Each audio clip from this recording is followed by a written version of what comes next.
Good afternoon. Can everyone hear me okay? Yeah. Great. I'm not going to be tethered up here. I'm a huge MBWA person. Who knows what that is? MBWA. Management by walking around. So those of you that sat in the back that think you're safe, don't worry, I'll get back to you. I'm Mike Lefacek. I'm the police chief in the village of Baldwinsville. If you're not familiar with Baldwinsville, it's outside the city of Syracuse, exit 39 off the New York State Thruway.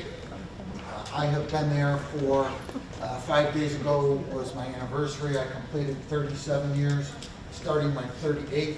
My unique fact about myself is during that time I've never once had a cup of coffee. So I'm probably the few cops that have not had coffee during their career, just never acquired the taste for it. I spent 10 years as a patrol officer, 3 years first line supervisor, 8 years as a lieutenant, which in our organization is second in command. In the last 16 years, I've spent as the chief of police. I've been very involved in chiefs associations, served as the zone rep for the Board of Governors for the New York State Association of Chiefs of Police. Had the privilege of serving as president from 2017 to 2018. Past President Dave Zack is in the room as well, who served here before me. And I also right now sit on the board of directors for the International Association of Chiefs of Police, which has 33,000 members in 175 countries. And I was appointed to that board a couple years ago. So that's my background, myself. Just a couple things about my agency that's a little bit unique and different than maybe some other law enforcement agencies. Real quick, back in the early 1970s, all the officers in my department quit, with the exception of 2 people. And so our mayor and village board at the time, this is like 1970, 71, had to decide what they were going to do. So they reorganized our department under the 1967 Presidential Commission on Law Enforcement, which said that law enforcement should be community service-based, it should be accessible, officers should be educated. So our department did some very unique things. In 1972, they started hiring people, and they required them to have a college degree. Again, this is 1972. B, that the department was going to be community service based. So while their civil service rank was police officer, they were referred to as community service officers. The sergeants were called police agents, and the police chief was referred to as the police administrator. The thinking being that it was more of a community association, more of a business-like approach. The officers wore dark blue trousers, a light blue shirt, and a cranberry-colored blazer with a little Walther PPK 380 on their belt. That was their uniform at that time. Very, very obviously controversial.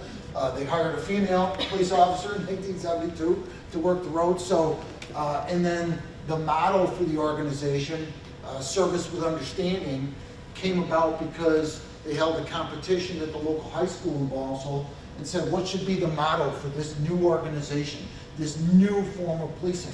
And Service with Understanding was selected, and that still is on our patch to this day. So we're going to talk today about service leadership, what that looks like going into the future. We're going to talk about purpose of policing. We're going to talk about culture in your organizations. And if you came here thinking that I was going to have all the answers, I'm sadly going to disappoint you. But I'm hopeful with some collaboration, because when you walked in the door, you agreed to participate and collaborate with each other. And we're going to do that starting right now with what is the purpose of policing? What does that mean? Was anyone in this room for the last presentation an hour ago? Yeah, they talked about a little bit of purpose. Well, what does this mean to you? And I'm going to tell you, 2 years ago I sat at the IACP at a General Assembly and heard an individual speak who I will refer to momentarily. And at that time I had 35 years on the job and had been to countless trainings. And what he said resonated with me greatly as far as what the purpose of policing is. DCJS was so very kind to give us all little notebooks here. I'd ask you to take those out, or a piece of paper. You've all got neighbors that you're sitting next to. I'm going to give you 2 minutes. I would ask you in 10 words or less, write down, talk to your neighbors, what is the purpose of policing, and then I'm going to ask 3 or 4 people to give us what you've come up with. So you've got 2 minutes to collaborate, starting now. I will tell you that my definition, which is not mine, it's what I've stolen, is 6 words. 6 words. But you can use as many words as you like. You've used up 15 seconds.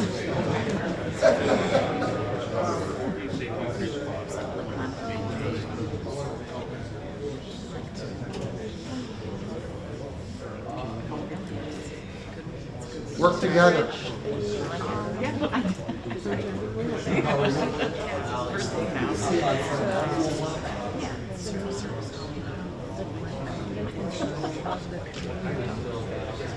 A little over a minute left. Keep working together. What's the purpose of policing today?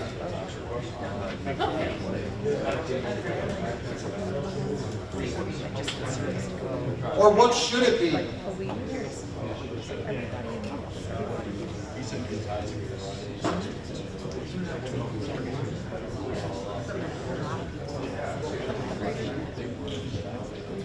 I have another 30 seconds.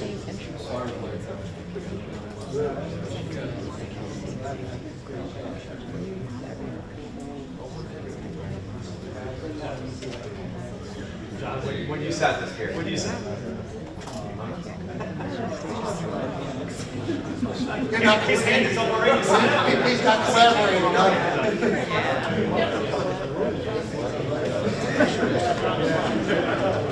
All right, let's circle it back. Let's circle it back.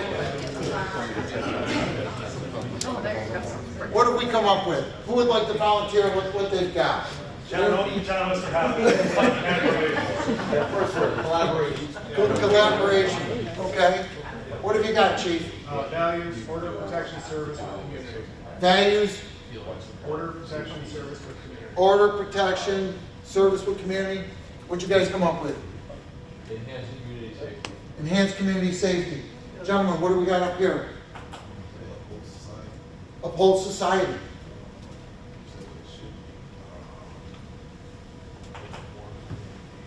More community engagement. Structure. Anyone got anything else? Yes.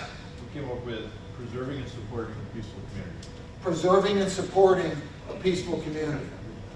All great concepts.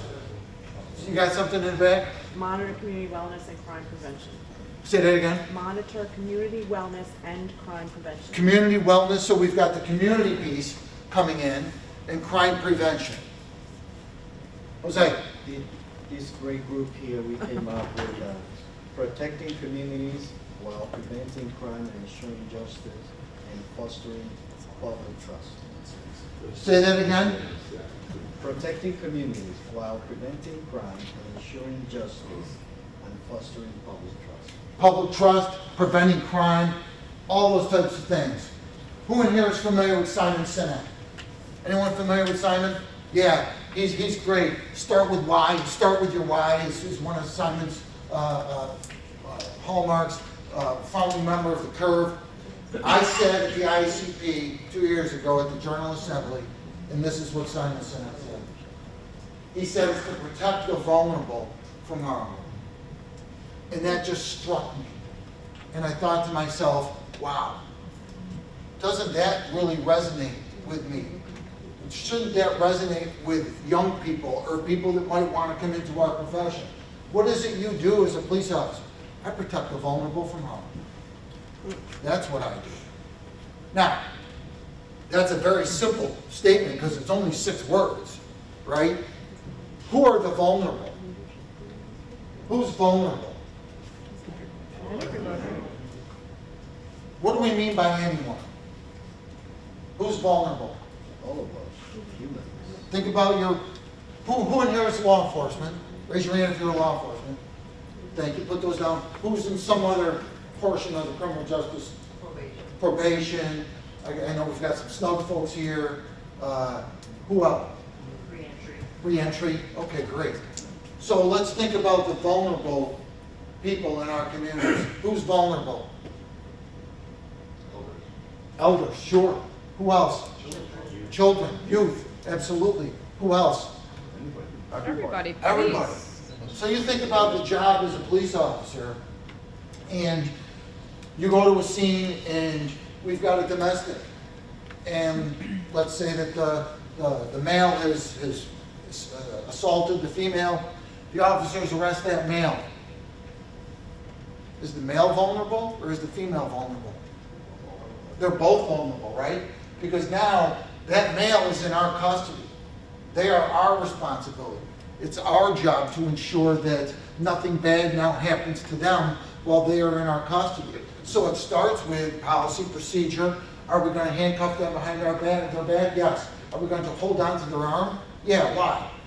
I'm not really worried about them running away so much as if they trip and fall, can they protect themselves when they fall? No, they're going to knock teeth out and break their nose.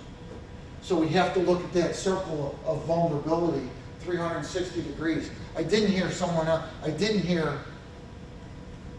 one segment mentioned though, for vulnerable. Cops. Who? Cops. The cops. Yeah. Our own people, right? Our own people are vulnerable.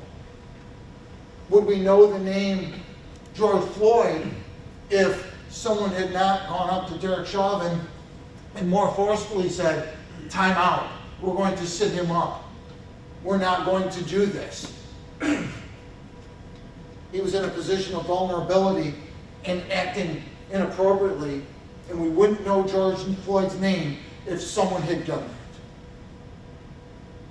So we have to think about vulnerable in that 360 degrees. So I think when we talk about the purpose of what we do, it's very important that we think about vulnerability. We talked about who those vulnerable are. And then what are the critical issues that are facing our profession today? What are issues that are impacting the policing profession?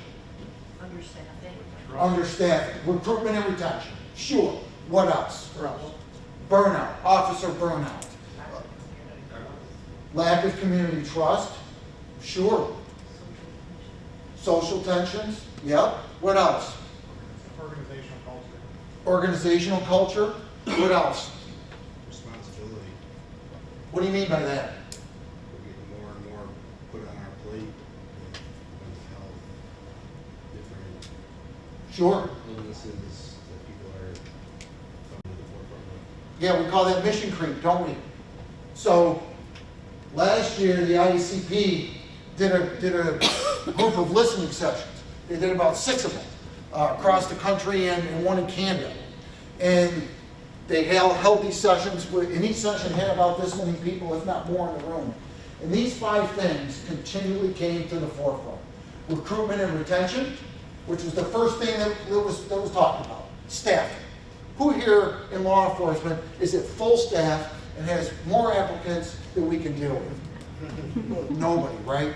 So when I started 37 years ago, and then when I was the lieutenant in charge of hiring on our civil service list for Onondaga County, where the city of Syracuse is located, we'd have 800 or 900 people on that list. We've got about 100 on that list for a county of 500,000 people. And I know that that's not a unique situation. We talked about media portrayal and the way that law enforcement and the policing profession is portrayed in the media. Who thinks that the media portrays everything accurately all the time? No hands. I'm not saying that they're biased one way or the other for or against the media. Well, what's the media's purpose in today's media? It's a dollar-driven business, right? The number of clicks, each reporter is based upon, the number of clicks that they drive to their website, whether it's Syracuse.com, whether it's the New York Post, whether it's Fox News, whether it's CNN. It doesn't matter what mediums those are, that those things are driven by clicks. Lack of support from legislators and prosecutors is something that was concerning to the membership there. So when we talk about our profession and Some prosecutors in areas lean much more to the left, some are much more conservative.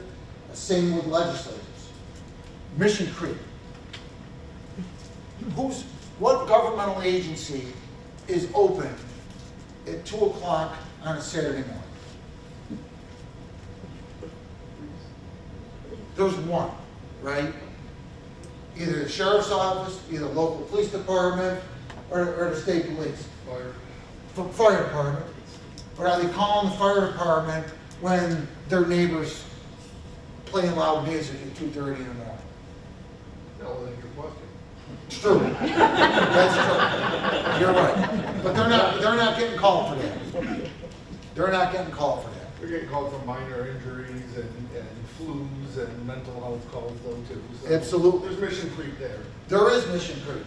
And there's issue with recruitment and retention in the fire service also, isn't it? Yes. Yeah. Yeah, there's issue there. And then officer wellness. I sat in the last class, which was in this room, and it was on officer wellness. And I know, I look around the room and I see some people that have got some time on the job, such as myself, and you think back 25, 30, 40 years ago, when our officers were involved in critical incidents, in critical events, what was generally the response? Suck it up, kid. Suck it up, kid. Just get on with your day. I remember being a new officer, having about 4 years on, and had a 14-year-old girl die, and doing CPR by myself for about 7 minutes until the ambulance showed up. And they took her to the hospital, and she did not survive. Doing CPR on a 14-year-old, a normal thing that I should be doing? No. How many 14-year-olds should be dying? They just shouldn't. That shouldn't be happening. And I remember later in the shift, sergeant at the time, kind of a gruff guy coming in and going, "You okay?" I said, "Yeah, I'm doing all right." He said, "Okay." And out he went, and that was all the officer wellness that I received for that particular incident. I'm thankful to say that hopefully today, that's not the case. That we would do a much better job in our organizations of providing support and encouragement and counseling and understanding for those men and women that are in our organizations dealing with these traumatic events that we deal with. I sat in the last class and they asked, how many traumatic events does the general public deal with during their lifetime? Anybody know? 3. Yeah, 1 or 2 or 3. How many are law enforcement officers dealing with? Hundreds during their career, if they're on the job for 20 years. Some of us more. So all those things combined are impacting our associations, they're impacting our people, and they're impacting our ability to recruit people in, they're impacting our ability to keep people in our profession. I think that we have a very good track record in my department. It's a small department, it's 15 sworn, so it's not the biggest department in the world. So some of our people have transferred in from whether it be a local sheriff's office or the Syracuse Police Department or surrounding towns or villages or a city. And we've gotten, once we get them in the door, we have a very good track record of keeping them. But I just had 2 weeks ago an officer leave my department and go to work in the private sector. And he said, "Chief, I appreciate every opportunity you've given me, but I'm going to go work there where I can work from home 2 days a week. I'm going to make more money, and I'm going to work Monday through Friday from 8 in the morning until 5. And I couldn't argue with his philosophy.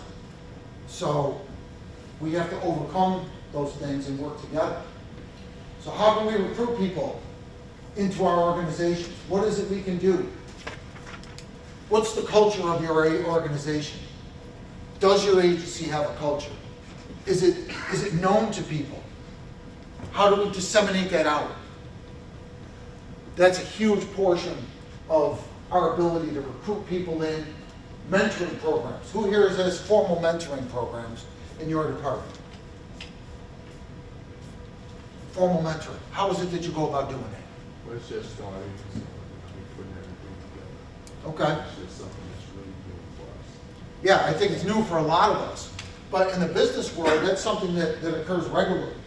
So one of the things that I'm doing in my department is we just hired an officer. She started the academy last week. She's 20 years old, and I'm 59. Now, she did turn 21 2 days ago, I think. So I feel a little bit better. I'm only 38 years old, not 39, because once I hit that 40 number, then it was going to be a little fearful of me. But I asked our wellness coordinator, and I talked to her, and I said, can you do me a favor and make sure during the academy that you're checking in with her regularly? And I want her to know that A, that we're supporting her, B, that we're caring about her, and C, that she's an important part of our organization. And I told the officer that was going to the police academy that I'd asked this particular officer who works midnight shift, and that's likely the shift she's going to end up on with her, to do that. Because I felt that it was important that she knew that she was supported, so if she needed something, if there were questions, that we could do that. So much like you, we're just going to get something going and try and build from there and start at a starting point. And I felt that she was a good person to start with. So if you don't have a mentoring program, that's something that we can talk about and learn from each other on. Invest in the future for those individuals. What do I mean by that?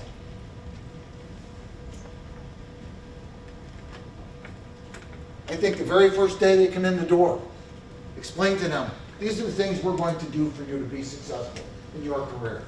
What is it you want to do? We're going to listen to you. We're going to hear what you have to say. We're going to be concerned about the things that you want to do in your career. And provided that you work hard and invest in yourself, we'll invest back. We'll send you to training. We'll do things for you. We'll help you advance your career as well. In leadership training at all levels. In our governmental organizations, who receives leadership training for the most part? The managers, right? The people that have already been promoted to supervisory rank. People that have already moved up. Are those the only leaders in your organizations? Absolutely not, right? Absolutely not. We've got leaders at every level imaginable. So when we talk about leadership at all levels, this is what we're looking at. The non-supervisors, they should receive training in leadership on self-leadership, leading themselves.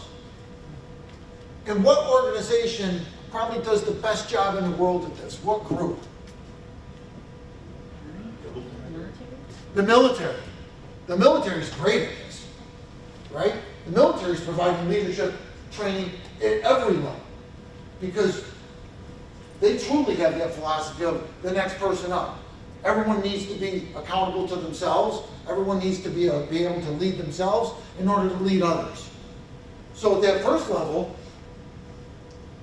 the non-supervisors, we're talking about leadership of themselves. Those first-line supervisors, the sergeants in our organizations, or first-line supervisors, or probation supervisors, or whatever part of the justice system you're involved in, multi-directional leadership. Because you think about those folks, they've got people above them that they're reporting to and that they're receiving supervision from, and then they've got people below. And what's the most critical level of every organization we have? First line supervisor, right?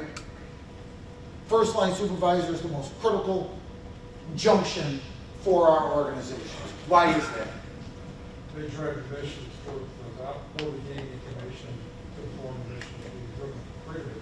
Everyone hear what he said? Yeah. Couldn't explain it better myself. They've got a very difficult role because they're receiving it from both ends, but they are mission critical to the success of your organization, without a doubt. And then at an executive level, they should be receiving training in how is it we lead organizations? How is it that organizations should be led? How is it that we should steward those organizations forward? I've got a slide later on where stewardship will come up. What do I mean by that? Steward. You're a steward of your organization. Stewardship. Taking care of it. What else? You're ensuring there's a future for your university. Yeah, you're ensuring that there's a future, right?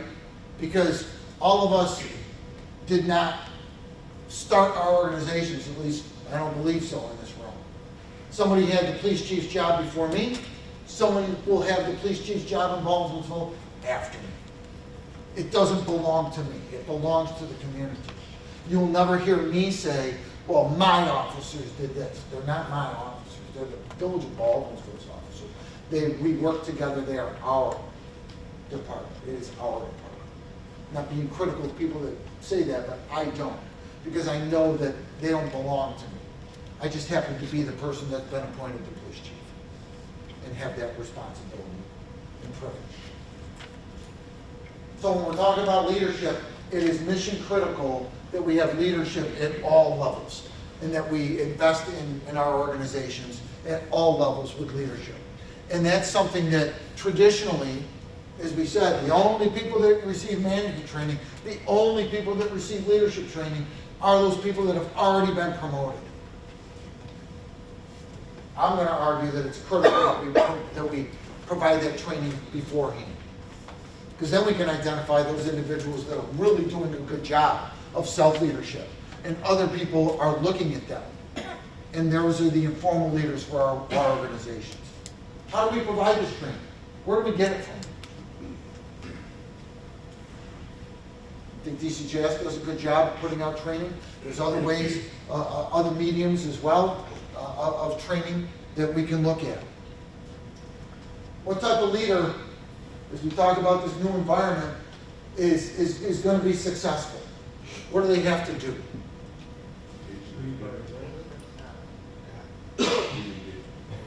Hold on. So I heard adapt. We'll start with that. What do we mean by that?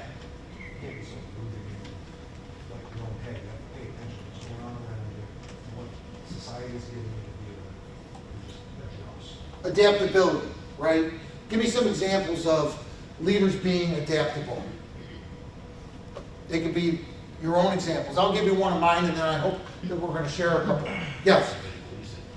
Say that again? In policing, you try to, like, say, not arresting people for marijuana possession, right? Yep. If you came on when I came on, you were collaring people left and right for that. Now, the trend's not to do that, so you have to adapt to the trends. Learn college.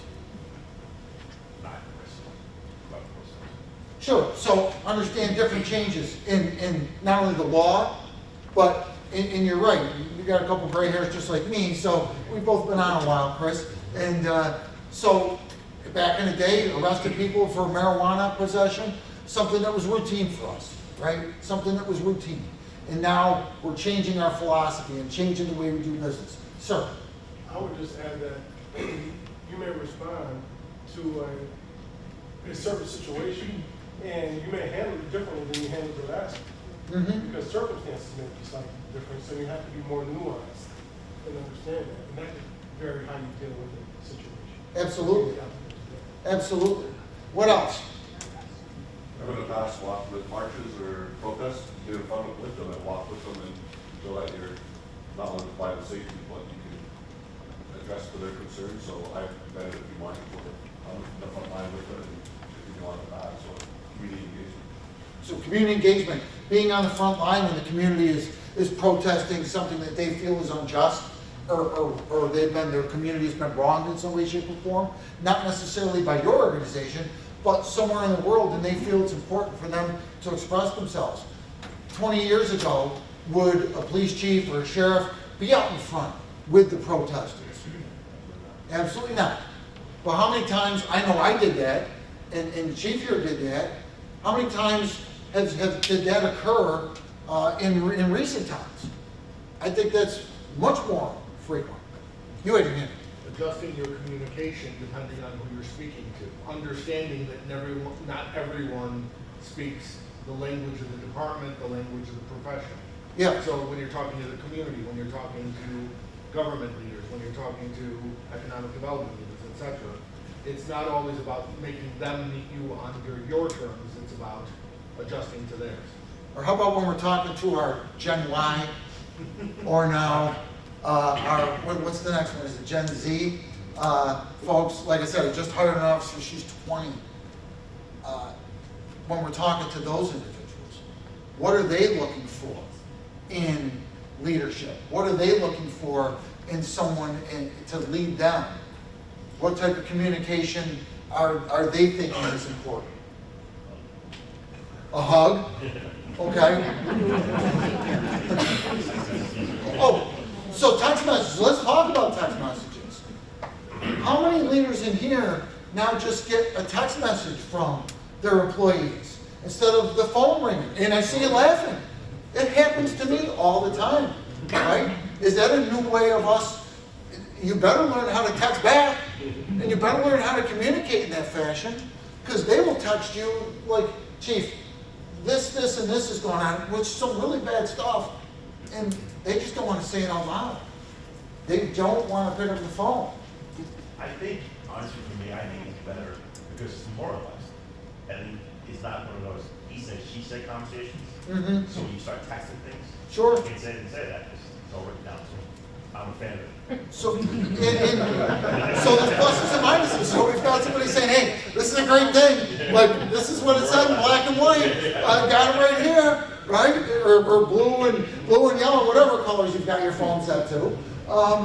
But so, that's something where you definitely have to adapt and change. How about beards and tattoos? More accepted now, right? So I had an officer come to me a couple years ago, and I give her credit. She came in, she's now the wellness coordinator, but she said, Chief, I'd like you to think about allowing our people to have beards. And you see, I'm clean shaven, I've never grown a beard in my life, and I don't have a tattoo. And I think they look good on other people, not me. But she said, our officers, a couple of them have these baby faces, and they might look a little bit older if you allow them to have a beard.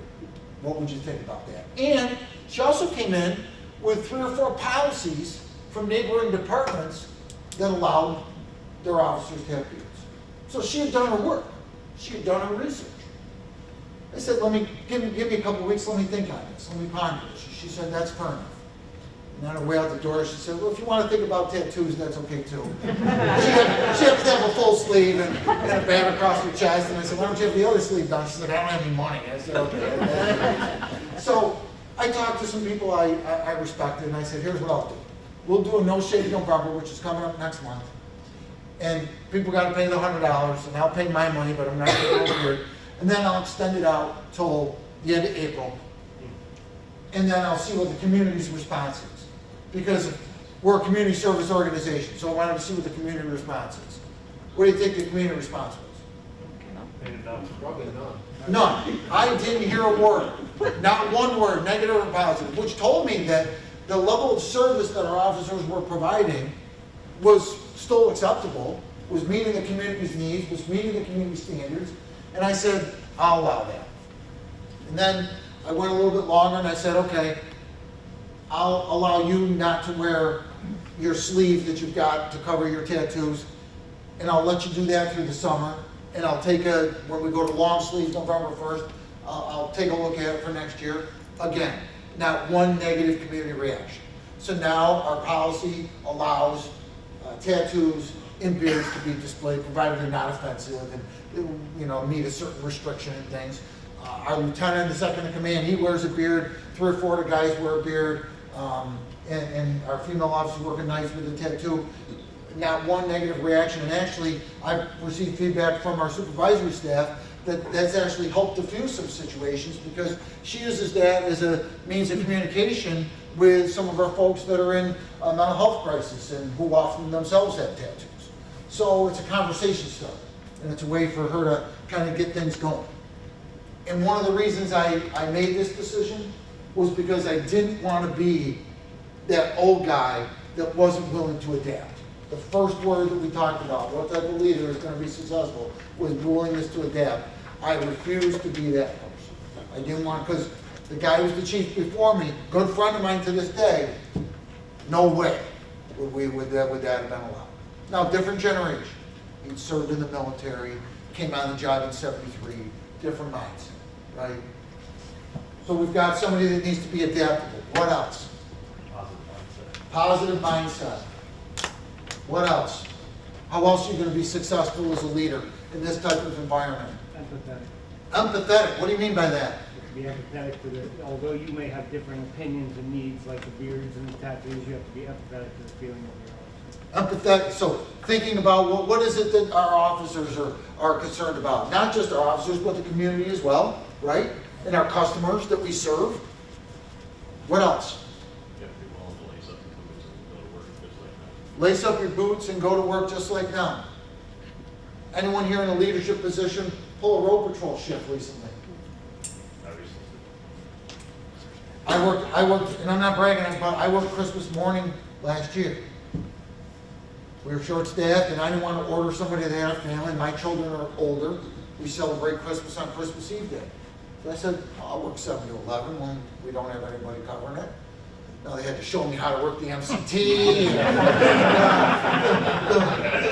The poor guy coming in at 11 was like, if the chief gets stuck with a report, you're writing it. He's going to take notes. He can't write a report and stuff. But fortunately, that didn't happen. I did have an elderly man who was not only channels wandering around, but we got him back home. But I pulled that shift because I was like, I'm not going to order somebody to work, on Christmas Day. I can do that. I'm just going to sit at home. So I felt that was incumbent upon myself to do that. Yeah, that's great. What else? What other type of leadership skills do we need? Mentor or coach, without a doubt. Listening, we didn't talk about that yet, but empathy came up, didn't it? Yeah, you've got to have the ability to, and that's part of that empathy where you've got to listen to what people are saying and understand what's important to them. Healing. What do I mean by healing? Also trauma report. Yep, what else? Say that again, Chief. What? Trauma informed. Trauma informed. I think healing goes back to hearing, listening, and empathy, and self-awareness. They're all tied together. Where you have to understand what your coworker and what your community's thoughts are, and ensure that everyone feels that their voice has been heard, and that they might not agree with your decision, but at least what they've had to say has been considered in your decision-making process. How many ask versus tell? We talk about persuasion. Could you do me this? Could you do this for me? Now, anyone who works for you knows that, yeah, that's what you're supposed to, what they have to do. But it sure sounds a lot better if you're asking them versus then telling them. Now, there's a time to tell, no doubt about it. High-stress situations, things that are happening very rapidly. You go do that. You go do this. You're not asking. You're simply telling and giving direct orders.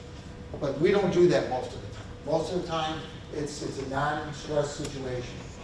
Conceptualization, foresight, and adaptability. What do we mean by those three things? We talked about adaptability, but what do we mean by conceptualization and foresight? You have to be able to plan and you have to be able to be creative. Plan, creative. Who's got plenty of money in your budget that you can just spend wildly? If I do my job well. Well, if you do your job well, yeah, okay. Right. Oh, we got to talk then. Okay. But you have to conceptualize where, and that comes into the stewardship that's I think a couple spots down, right? The direction of the organization. Direction of the organization, absolutely. Where are we going to go? How are we going to get there? What's our foresight? Where's our planning going? And this all circles back to leadership, right?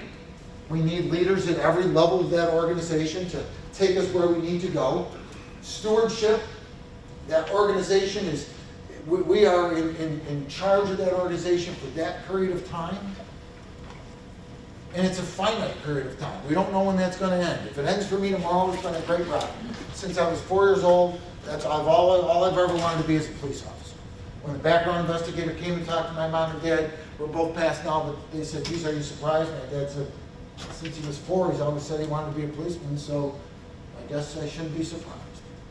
So, you know, that's been wonderful for me. But that commitment to growth, building community. I commend all of you for being here. First of all, if you're here, someone thinks you're valuable enough in your organization to invest in you to be here. Secondly, whether you realize it or not, you are a leader because they wouldn't send you here if you weren't, or didn't have leadership capabilities. You wouldn't be willing, you wouldn't be a person that they would invest in to do that. And your commitment to growth. If we stop growing, if we stop learning, if we stop moving forward, we stagnate. And it's the same with organizations. So is your culture that you've established or helping to establish, no matter what role in that organization you're in, the culture doesn't come from the chief or the sheriff or the director or the commissioner. They can help drive it. They can help put forth a vision and conceptualize where we'd like to go. But truly, that culture comes from the behavior. It comes from the individuals that are in that organization itself. And then building community. We've talked a lot about the importance of being visible, being accessible, and providing that sense of community, not just to the community as a whole, but within our organizations also. Is there pride in your department? What are things that you're doing to build that pride?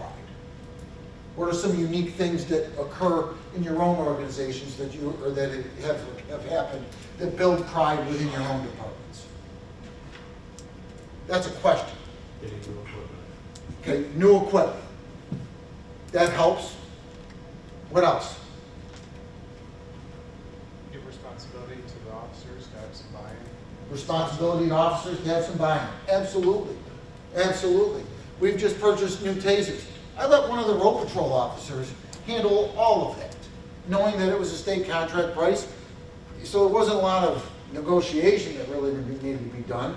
Some of it I got involved with, but I let him contact the salesperson. I let him talk about which model taser we wanted, how many of them that was. I let him handle probably 90% of that role.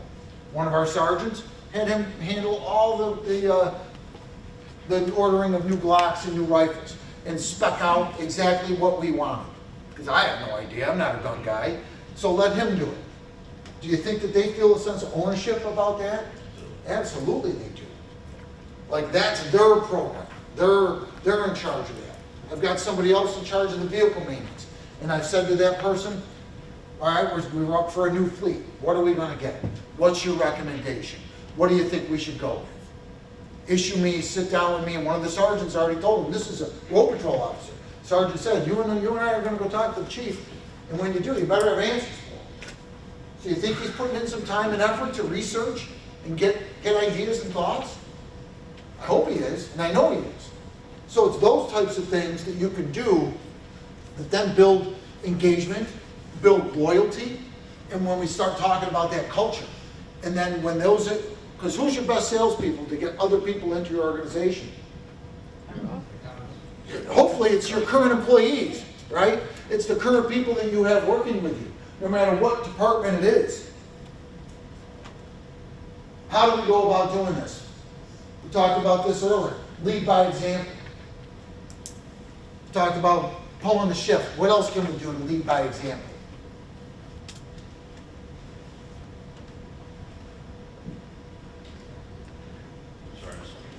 Lead by example. What are some things, because I talked about pulling the shift to work the road. Admit your mistakes. Sure. Oh, that's all good. Be the person you want your staff to be. Admit your mistakes. Be willing to be vulnerable. Without a doubt. Those are all types of things that we can do to lead by example. It's very important for us to show people why their job is important. I think especially with our young folks coming into this profession, and we circle back to the very first thing we talked about, the purpose of policing. What's your job? I protect the vulnerable from harm. That's what I do. That's my job. I protect vulnerable individuals and people from harm. That's what I go about doing. And I think if that message gets sent to our troops that are out there every day, that that's what you do, your job is important. Because what's it say traditionally on the side of a patrol car? Protect and serve. Protect and serve. And that's wonderful. But does that really encapsulate what it is our job entails today? Or what the policing profession, I think, should be and could be? Encourage collaboration. And that's why I started this with everyone working together with your colleagues here. Working collaboratively. What's the big trend now with business? Certainly before COVID. With large corporations. People in those buildings not really having set offices. Large areas where they can all gather with their laptops and work cooperatively together in changing, expressing ideas with each other. A friend of mine has made millions of dollars, has a house on the ocean outside Charleston, and he's worked for large Fortune 500 companies as a C-suite executive in charge of HR for international corporations. And I've gone and visited some of the places he's worked, and it amazes me what they have there as far as just these large rooms with couches and stairs for people to hang out on and work collaboratively to exchange ideas and thoughts. And I think when we talk about collaboration, that's so very important in our own organizations. And it's important that even our lowest and newest officer, she was in my office and she said, she hasn't gone to the academy yet. She goes, Chief, I got some great ideas about what we can do on social media. Because we had to ride around with a couple of our officers for a week or two before she went to the academy. And she said, I was talking with Joe, and when I get out of the academy and off training, maybe he and I could take over the social media stuff for the department. I said, Jasmine, I think that's a great idea. I'd love to hear your ideas on that. Because she's 20. Like, she knows everything about social media. What do I know about it? Like, not a lot, right? You know. So I'm like, that's great.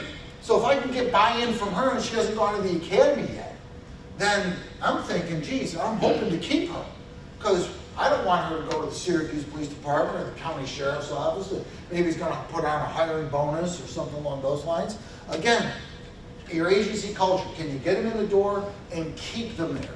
Keep them engaged, keep them willing to be involved. So if I can get collaboration and engagement out of somebody who's 20 who hasn't gone to the academy yet, then I'm thinking that that's something positive for our organization, positive for us. Help your team grow and develop. You can do this through a lot of different ways.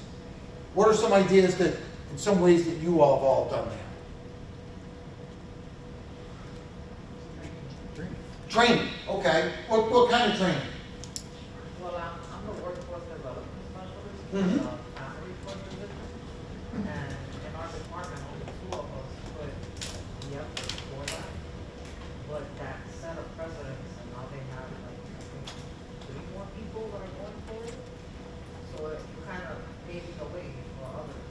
Sure, absolutely. So what she's saying is that she was the first, 1 or 2 people in your role in your particular organization, correct? So somebody had the vision, and in your position, showed the leadership to say, hey, I want to do this, and now that position is expanding, and there's more of those. So as leaders and as future leaders in your organization, that's something you can do as well. Help your team grow and develop. Anyone here do a training survey and ask their folks, what training would you like to go to? We do that in our department on an annual basis, and it's part of our evaluative process. What is it that you would like to go to? And not only that, what is it that you've done to demonstrate that this is what you should go to? And how will this benefit our organization? Because if I have an officer say to me, well, I want to go to the 6-week accident investigation school, and I say, well, in the village of Ballsville, where the speed limit is 30 miles an hour, and we have 1 fatality every 10 years in an accident, how's that going to benefit the department? Probably not. But if they say, geez, chief, I made 25 DWI arrests last year, and I'd like to go to DRE school. For a 15-person department, do you think DRE school, drug recognition expert, is a big commitment? For those of you not aware, it's several weeks of training. They got to go to Florida for a week. It's a huge commitment. But I sent an officer this year to that because he had been making traffic stops and DWI arrests and been doing it over a 2 or 3 year period. And when the opportunity arose, we said, let's get Zach into that because that's going to benefit us. What else can you do? Yes? Be honest with them in their emails instead of just being nice and not giving them anything. Sure. Who does training with your supervisory staff on the proper way to conduct an evaluation? I think we've all, over the course of our careers, maybe been a little lax in that particular area, right? We've all probably been a little bit lax for that. So that's an important component of what we're talking about is honesty. This is where you're at. This is where you're viewed. You're telling me that you should be going to the FBI National Academy. You're telling me that you should be doing all these things, and yet you come in, you work 8 hours, and you don't do anything. So what is it you're demonstrating to our community and to our leadership team why they should invest all this time and energy in you? So that's a two-way street. And that can only happen if you have honest feedback. And that's the last thing when we talk about carrying a team on a personal level. Who has formal wellness programs in your department? Most of us now have wellness programs established, have people that are trained in how to deal with that. Hopefully you've taken those concepts of ensuring that people get rest, especially after critical incidents, is an important one, right? We had an incident in our village where garnered a lot of attention. We had a 14-year-old that was murdered by her father in a murder-suicide, and this girl was incredibly popular in our community and was well known throughout the school. Not only athletes liked her, but non-athletes, and it just tore our community apart. And I really wanted to make sure that I gave the people that responded to that time off so they could deal with what it was and the emotions they were dealing with. And then about 2.5 months later, we had another 14 or 15-year-old girl at the same school who they took their own life. Same sergeant was first in the door on both scenes. Now, fortunately, this guy's pretty squared away. He's a fire chief as well in a volunteer fire department near us. But we made sure that A, got somebody to talk to, and I told him this was non-negotiable, and B, I gave him a couple days off paired with his pass days coming up, so that way he could have 4 days in a row to kind of decompress off of what was going on and ensure that his sleep pattern would get back to where he was going. Because 2 years ago in Seattle at the ICP mid-year, I heard a couple of psychologists present, and they indicated it takes about 3 days after a traumatic event for your sleep cycle to get back to normal again. And your brain needs that time to recover to get back to where you need to be. So I guess as we're going to leave here in a couple of minutes, I'll certainly answer some questions which I plan on there being. But my challenge to you is, how are you going to make a difference in your organization? What are you going to do to make a difference so when you're no longer there, when we talk about stewardship, when you are not there anymore, how is the organization going to be benefited by you having been there? So that's the challenge as we walk out of this room, is I would hope you would think leadership, empathy, listening, purpose, wellness, and combine all those things, if you can, in some way, shape, or form. None of us are perfect. None of us are going to be successful 100% of the time, 100% of the time. But you can try, and you can work towards those goals. And you can work towards every day thinking to yourself, if I'm not here tomorrow, if I decide today's the day I retire, am I leaving that turnkey operation?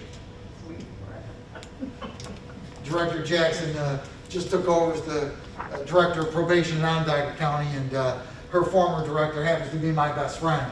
And that was always his line, I'm leaving her a turnkey operation. Meanwhile, she couldn't get here until yesterday because the department was in disarray. Still haven't found the key. Yeah, still haven't found the key. So don't worry, I'll be texting him after this presentation, I can assure you of that. Who has the first question or comment? I know we're coming up on about 4 minutes left. Thoughts, ideas? Remember, we started with collaboration. I'm hoping we can end with some collaboration here. As I said, I don't have all the answers. There's a whole lot of people. There's about 50 people, 60 people in this room. A lot of you know a lot more than I do, or have good ideas and thoughts. What are some things you've done to help move your organizations How do you forward? tell, like, when you're assigning somebody to be a fleet manager, the difference between they want to do it to be involved versus just delegating work to them? Yeah. Is that something you're just reading, like that person, you know the officer, and you're like, this person, I think would like to do this? Or you're going back to those, when you know, the questionnaire aspect, like what kind of trainings would you like to go to? And that person usually always is something with vehicles. So for us, it was both. This happens to be the guy that when we have a parade, he's out there armor-alling the tires of the patrol car. And he's driving them, and he's like, Chief, I'll take him to the car wash and get him washed. And he's coming back, and he was armor-alling the tires. And one of our other people was doing the VMO job, Vehicle Maintenance Officer, and he had some other responsibilities. And we said, geez, what do you think about Dylan taking on this role? Oh, let me talk to him. Hey, Dill, the sergeant went to him and said, Dill, the chief was thinking about you being a VMO. Oh yeah, I'd like to be I'd like to do that. That'd be good for me. So kind of both. So, supervisory recommendations, and we saw that he was taking an active interest in keeping our fleet looking good. And making sure that the fleet looked good, so we thought he could take on that role, and that would help our organization move forward. So we do that both ways. And then there's some jobs that you're not going to give a property and evidence job where they need to be detail-oriented to one of your employees that's very unorganized. You're just not going to do that because you know that you're going to set them up for failure. And then the other thing is, if you put them in one of these roles, what do you have to do? Training. You've got to train them. You've got to give them the skills and the ability and the knowledge base to be successful. You certainly don't want to set them up for failure. You want them to be successful. And then if they don't take the reins and take the ball and run with it, so to speak, then it's upon them and obviously your level of supervision. But hopefully you've provided that guidance, that structure, and that training that they can be successful in those roles. Yes? Just one thing I wanted to say is that as a supervisor, I think it's easy to have people or recognize those people on your shift that are really strong and lead, but that sometimes we forget that every single officer has value. And so maybe you have those officers that don't love pulling cars over and maybe don't make a million arrests and maybe aren't popular amongst the group, but just reminding everyone that we all have value. Without a doubt, absolutely. And, you know, when I talk about that officer that's doing our officer wellness, she's not really stopping a lot of, she's not a big car stopper. She's not one of those people, but I can tell you what she's great at. Nobody can talk to people that are struggling with mental illness like her. Nobody's a better ambassador for our department when they talk to folks like her. And like you just mentioned, not everyone is going to be out there doing a million car stops or making a lot of arrests, but they might get the call with a community member and treat them in a professional manner that resonates, that community member then jumps on social media and says, Officer Smith came to my house and Officer Smith really helped me through a problem. Thank you, Officer Smith, for doing a great job. So every member of your department is an ambassador for your patch and your badge. And I would just extend that thought to the civilian staff as well. A lot of times, at least observationally, it's like everyone's part of the organization pushing the mission forward, but at times it's viewed as a very separate thing. Mm-hmm. With a deep respect for the fact that they're very different jobs, but everyone's advancing the mission, from the commissioner to the sanitation engineer. Without a doubt. And on that, I know we're out of time. We will end. Thank you very much for your attention and your participation.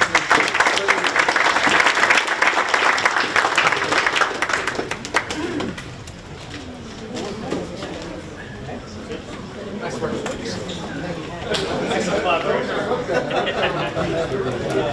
are you doing it for?